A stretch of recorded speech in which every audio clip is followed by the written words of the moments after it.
वहां अगर होंगे ना तो हम नित्य प्रणाम करेंगे, माता जी प्रणाम। अच्छा, अपने आसन पे प्रणाम करने की परंपरा कहाँ है? अच्छा, हर साल रामलीला होती नहीं होती? राम नवरात्र में, तो नवरात्र में रामलीला की लीला हम सब देखते हैं। धनुष रखा है, सब अपने अपने बल का प्रभाव दिखाते हैं कि राम भी शांत बैठे रहते हैं। क्यों? गुरु की आज्ञा नहीं, क्योंकि गुरु जी के अधीन है। जब गुरु जी ने कहा उठहु राम भंजहु भव चापा मेटहु ताप जनक परिता, तो राम जी उठे और धनुष के पास गए और एक आदर्श संसार को दिया, गुरहि प्रणाम मनहि मन की अति लाघव उठाई धन। तो हम आप भी जहां हो, माता जी प्रणाम, गुरु पिताजी प्रणाम, गुरु जी प्रणाम, प्रभु जी प्रणाम, हम अपने आसन पर बैठे बैठे कहीं से प्रणाम कर ले तो वो उनको स्वीकार हो जाता है। जो राम जी आदर्श दे रहे हैं, हम लीला देखते हैं लेकिन राम जी वहां से संसार को सीख दे रहे, सहजता दे रहे। अच्छा, देवलोक में होंगे, हमने तो प्रणाम करेंगे तो अग्निदेव के पास होंगे, अग्निदेव कहेंगे महाराज हमारा बेटा है, रोज हमको प्रणाम करता है। अग्निदेव से कहेंगे इसके जीवन में जठराग्नि कमजोर ना हो। जठराग्नि कमजोर होने से क्या होता है? हमें ज्वाइंटिस नहीं होगा। अगर नित्य प्रणाम करेंगे तो डिहाइड्रेशन नहीं होगा, जल की कमी नहीं होगी हमारे शरीर में। कब? जब हम नित्य प्रणाम करेंगे तो वरुण देव के निकट होंगे तो कहेंगे महाराज इसके जीवन में जल की कमी ना हो। अच्छा, जीवन में जो क्रम को तोड़ते हैं, अक्सर होता क्या है कि हम सुबह सुबह उठते हैं, पांडे जी और 4 अगरबत्ती जलाते हैं, भोलेनाथ का मंदिर दरवाजे पर है, प्रणाम नहीं करते लेकिन 4 अगरबत्ती जलाएंगे और हनुमान जी के मंदिर में, दुर्गा जी के मंदिर में, भोलेनाथ के मंदिर में जाकर प्रार्थना करेंगे। हनुमान जी से क्या कहेंगे? श्री गुरु चरण सरोज रज निज मन मुकुर सुधार, बरनौ रघुबर बिमल जसु जो दायक फल चार। 4 फल की कामना करते हैं। उन हनुमान जी को देखिए कितना संसार को सुंदर आदर्श देते हैं हनुमान जी। भगवान कहते हैं जो क्रम को तोड़ कर आता है मैं उसे कभी नहीं स्वीकार करता। राम जी राजा बन गए, और जब राम जी राजा बने तो सभी से कहा अपने अपने घर जाओ। सबको जब वरदान दे दिया, भाई चारों ने गाये, सुग्रीव आदि ने भी याचना की, भगवान शिव ने स्वयं याचना की, सबको वरदान दिया। अंत में भगवान ने कहा अपने अपने घर जाओ, अब ग्रह जाओ सखा सब भजो मोहि दृढ़। सब जाने लगे, लेकिन वहीं पर अंगद जी खड़े थे।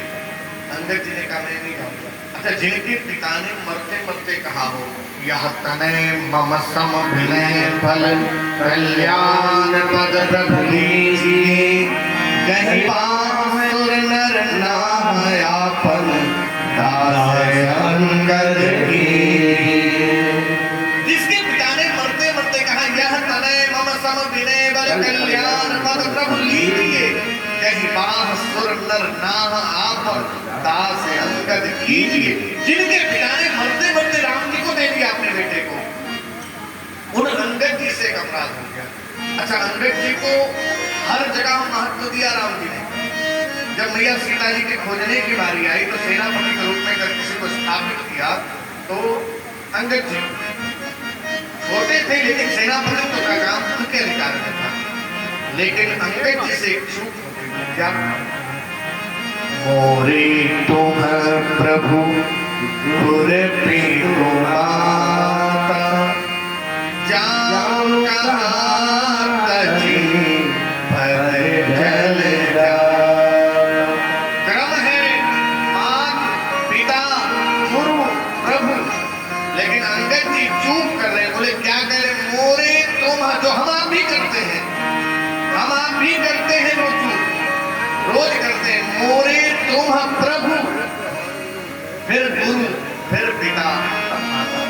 भगवान कहते हैं जो क्रम को तोड़ कर मेरे पास आता मैं उसको स्वीकार नहीं करता हूँ। तो अयोध्या के हनुमान जी आ रहे थे मांजना के पास से, माँ मैं प्रभु के चरणों में जाना था तो जाओ। पिता के पास गए, पिता ने कहा जाओ, लेकिन गुरु की आज्ञा नहीं। हनुमान हनुमान जी के गुरु कौन है महाराज? हनुमान जी के गुरु हैं सूर्य नारायण। सूर्य नारायण से ज्ञान अर्जित कर लिया, कहा गुरुदेव कुछ आज्ञा, तो कहा मेरे अंश से धरती पर सुग्रीव है, अब हाथ जोड़ के बैठे सोवे आए हैं, जाकर उनकी सेवा करो। हनुमान जी राजा के बेटे थे, लेकिन गुरु की आज्ञा से एक भयभीत व्यक्ति की चरणों में सोवे आए हैं इनका। कौन है वो? सुग्रीव जी। और सुग्रीव जी की सेवा कर रहे हैं। राजकुमार थे, राजा बढ़ के अम्मा सोवे आए इनका। ऐसे व्यक्ति जो भयभीत जागा काहे सोवत है, पीछे पीछे वो भी भागते हैं। सुग्रीव जी से आज्ञा लेने गए। 3:10 करी रघुपति पद सेवा, पुनि तव चरण देखिनहुँ देवा। मैं 10 दिन तक प्रभु के चरणों में जाना चाहता हूँ, आप मुझे आज्ञा दो। देखिए, जीवन को जब हम आप क्रम से जीते हैं पंडित जी, तो हमको आप लोग क्या कहेंगे? जैसे हनुमान जी को सुग्रीव जी ने कह दिया, पुण्य तुम पवन कुमारा, सेवा हो जाए कृपारा। पुण्य पुण्य, हम अपने पुण्य के पुण्य बनना चाहते हैं तो जीवन को क्रम से जीना होगा। भगवान ने जो आदर्श संसार को दिया, उस आदर्श को हम लोग अपने जीवन में धारण करें तो हमारे आपके जीवन की सार्थकता होगी। पूज्य गुरुदेव भगवान कहते हैं, भगवान सारी लीलाएं कर रहे थे। समय आने पर शंखचूड का वध किया, सुदर्शन का उद्धार किया, अरिष्टासुर आया, अरिष्टासुर को मारा। लेकिन एक दिन देवराज इंद्र ने कहा, प्रभु 11 वर्ष 53 दिन हो गए, प्रभु कंस को कब मारेंगे? जैसे कहा कंस को कब मारेंगे भगवान, जरा कंस का भी उद्धार कराइए। तो संत नारद जी ने कहा, अच्छा ठीक है, चिंता मत करो, हम देखते हैं। संत नारद जी चल करके कंस के दरबार में पहुंचे। गुरुदेव गुरुदेव, बड़ी करुणा की, आप पधारे। गुरुदेव कैसे आना हुआ? क्या कैसे आना हुआ? कंस कि कृष्ण को कब मारोगे?